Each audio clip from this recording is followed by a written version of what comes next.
சுய ஒழுக்கம்னா என்ன? முதல்ல ஒழுக்கம்னா என்ன? முக்கியமா பாத்தீங்கன்னா நம்ம ஒரு எழுதி வச்சுப்போம், இதெல்லாம் ஒழுக்கம் அப்படின்னு சொல்லிட்டு ஸ்டெப் பை ஸ்டெப்பா. எது ஒழுக்கம்?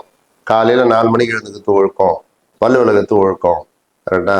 அதுக்கப்புறம் குளிக்கணும், அதுக்கப்புறம் சாப்பிடணும், அப்புறம் வேலைக்கு போகணும், இல்லை ஸ்கூலுக்கு போகணும், ஏதோ ஒன் பை ஒன் நம்ம எழுதி வச்சிருக்கோம்ல ரூல்ஸ், அதை ஃபாலோ பண்றது பேர் ஒழுக்கம் அப்படின்னு நம்ம எழுதி வச்சுப்போம். இங்க அது இல்லை. இறை சட்டம்னு இங்க ஒண்ணு இருக்குது.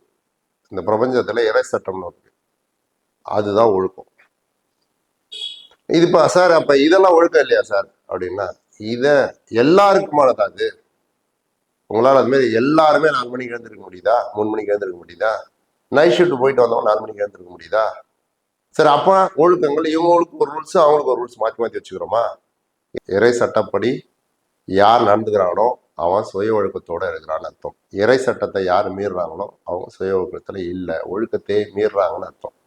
ஒழுக்கத்தை மீறும் பொழுது அவங்களுக்கான தண்டனை வந்தே தீரும். இதை இறை சட்டம் சொல்லுது. இறை சட்டத்தை பத்தி உங்களுக்கு தெரியணும்னா, இல்ல இறை சட்டம் என்ன சொல்ல வருது அப்படின்னு புரியணும்னா, ஆன்மீக அடிப்படை கல்வியில சொல்லித்தரேன். இப்ப என்ன வாங்க, தேவைப்படுறவங்க, தேவையில்லாதவங்க வர தேவையில்லை, தேவைப்படுறவங்க வாங்க சொல்லித்தரேன்.